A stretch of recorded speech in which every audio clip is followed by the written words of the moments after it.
가도록 하겠습니다. 마뚜 뉴스. 자, 얼마 전에 커뮤니티에 굉장히 핫했던 게시물이 하나 있었습니다. GOD 김태우 근황, 김태우 햄버거 가게 가격 근황 이래가지고 뉴스 기사도 엄청나게 많이 나왔어. 김태우 속초 햄버거 가게 5일 만에 매출 3천만원 찍어 막 이러면서, 이미 지지난번에 그 이원일 셰프님이 저랑 와가지고 토크 컨텐츠 찍을 때 이미 오픈했다고 얘기를 해주셨잖아요. 근데 이게 사장님 귀는 당나귀 귀에 나와가지고 이게 좀 이슈가 된 것 같아요. 그래서 사람들이 궁금해했던 게 가격이 이제 얼마냐. 그래서 이제 가격을 보니까 속초 소울버거 이게 홍게버거예요. 14,800원 단품 세트가 23,300원. 다른 데에 비해서는 햄버거 가격이 굉장히 높죠. 근데 제가 최근에 먹었던 햄버거는 이거보다 비싼 게 좀 더 많았습니다. 헬스키친 버거도 33,000원이었나? 그래가지고 엄청나게 놀랄만한 가격은 사실 아니었다. 이미 이쪽 업계에서 어그로를 엄청나게 많이 끌고 있는 고든램지 버거가 지난번에 매출 얼마라 그랬죠? 한 달 매출 15억? 그 정도 됐던 것 같아. 그래서 거기서 이미 돈을 많이 벌고 있어가지고 그 정도는 아니다. 하지만 이 정도의 프리미엄 버거를 팔고 있다. 저는 이게 되게 모르겠어요. 그대로 될지 모르겠는데 저는 왜 매장을 속초에서 열었을까라는 생각이 들었거든요. 속초 소울버거라고 했잖아. 그러면은 서울에 열면은 서울 소울버거라고 해서 버거가 바뀌는 건가? 그잖아.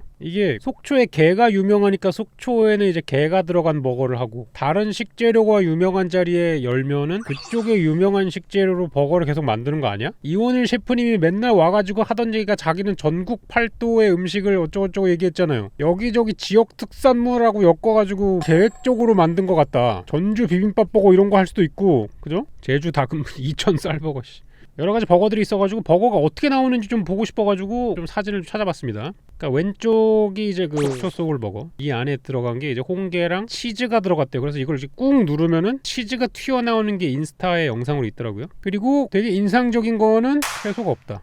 오른쪽에 있는 건 이건 아보카도 들어간 과카몰리 버거인데 채소가 없다. 더블 치즈버거 같은데 채소가 없다. 화이트 라구 버거 같은데 채소가 없다. 그래서 지난번에 그 버거 먹으면서도 그 햄버거의 찐득한 맛을 굉장히 이야기하셨는데, 그런 거를 되게 극단적으로 간 것 같다. 채소 같은 거는 여기 이렇게 파슬리 가루 정도만 들어가 있는 게 끝이 아닌가. 근데 버거가 이렇게 심플한 편인데 평이 좋아가지고 왜 좋았는지 보니까 이 공연을 여기서 하시더라고요. 사장님입니다. 사장님이 노래를 부르시는 거죠. 실제로 주말마다 공연을 하고 계시더라고요. 그래서 이게 인스타에 지금 올라와 있어요. 뭐 6월 18일 게스트, 5월 13일은 사장님 노래하는 날, 계속 스케줄이 올라와요. 그래서 이런 거를 같이 즐기실 분들에게는 좋다. 마치 키친마이야르에 오셔가지고 앞에서 돼지 머리를 따고 있어도 그냥 마냥 즐거워하시면서 거기서 이제 셀카를 찍으시는 그런 느낌처럼, 여기는 이제 저보다 훨씬 더 멋지신 분들이 오셔가지고 노래를 또 해주고 이러시니까 사람들이 되게 만족스러워 하시는 것 같다. 그래서 이제 크리에이터들이 오픈한 매장을 조금씩 찾아봤거든요. 몇 개가 이제 뉴스 링크가 돼 있어가지고 있더라고요. 부끄러우니까 제 건 뺐고요. 지향님이 오픈한 정원문식이라던가, 문츠 바베큐 하시는 문츠님도 매장을 여셨죠. 문츠 바베큐로. 그 다음에 예전에 그 요리보고 조리보고란 채널이 있는데 그때 샌드박스 파티 때 한번 뵀거든요. 이분이 하시는 레스토랑도 있죠. 레스토랑 아진이라고. 또 이제 여기 얘기를 안 할 수가 없죠. 공격수 셰프님도 유튜브를 하고 있는데 왜 여기는 얘기 안 하냐 라고 얘기하시겠는데, 이거는 서순이 잘못됐습니다. 이거는 유튜브를 먼저 한 다음에 여신 거고요. 이건 여길 열고 유튜브가 된 거죠. 거꾸로다. 여긴 레스토랑 먼저 여셨습니다. 그래서 셰프가 유튜버가 된 거지 유튜버가 매장을 낸 건 아니다. 근데 이런 게 이제 오래종으로 더 늘어날 것 같아요. 유튜버 박막내님 커뮤니티 이런 게 올라왔었거든요. 막내 할머니의 팝업 레스토랑이 준비 중이다. 코리안 스트리트 푸드. 그래가지고 이 오픈할 팝업 레스토랑의 이름 같은 거를 투표를 받고 계시더라고요. 그래서 여기에서 하면은 여러 가지를 이제 보고 할 수 있겠죠. 그래서 실제로 비빔국수나 이런 거는 유튜브에서 되게 조회수가 잘 나온 콘텐츠예요. 그래서 그런 게 제품화가 된 것들도 있고, 되고비라 그래가지고 관아님이 예전에 제품을 만들었던 적이 있죠. 그 다음에 요거는 이제 밥꿈남님이 현대백화점하고 콜라보로 해가지고 밥꿈남 시그니처 박스라고 해가지고 판 거거든요. 토마호크랑 같이 먹을 수 있는 소스랑 면이랑 이렇게 해가지고, 그러니까 이런 게 계속 나오는 거죠. 제가 다른 사람들을 자꾸 가져와서 그렇지 여러분들이 제일 아는 사람도 있잖아요.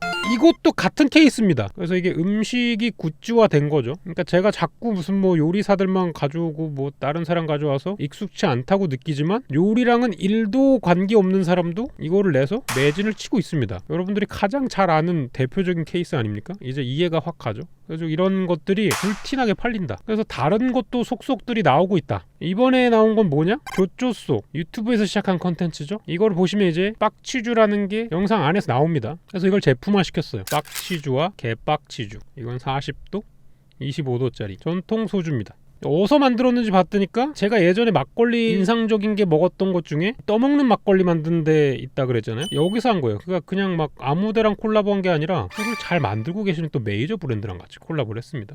고퀄리티의 술에 이런 팬덤 브랜딩을 붙여가지고 나오는 제품들이 계속 생기고 있다. 요즘에 이제 그 길거리 음식들이 조금씩 변화하고 있다라는 트렌드가 생겨가지고 한번 가져와 봤습니다.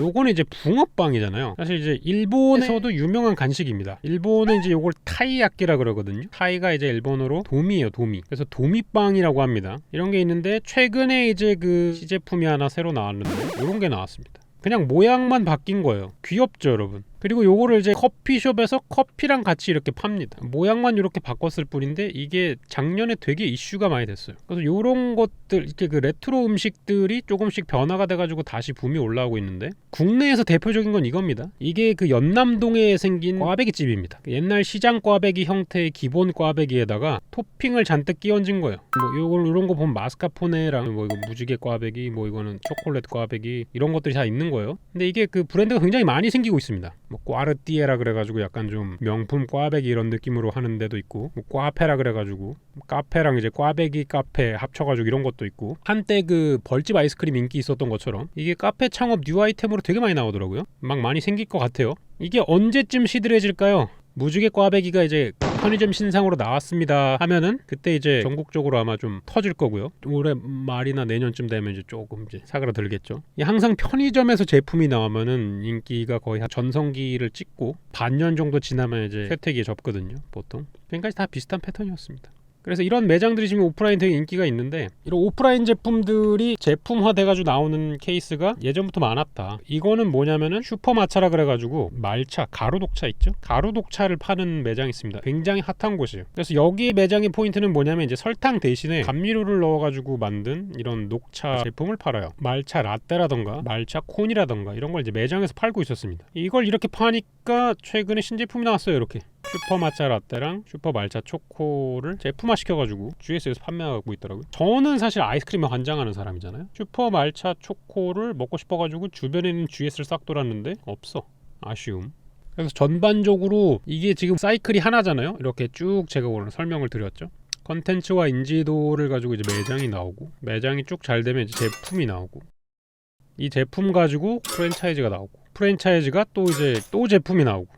그래서 사실 마트뉴스란 게 이거의 무한 반복입니다. 제가 한 2년 동안 이거를 하고 있는데 이거의 무한 반복이에요. 계속 이거를 사이클이 돌면서 매번 내용만 조금씩 바뀌는 거지 사실 흐름은 똑같아. 근데 재밌는 게 뭐냐면은 30년 전에도 이랬어요. 근데 그때는 어떤 거였냐면은 개인이 들어갈 자리가 많지 않았죠.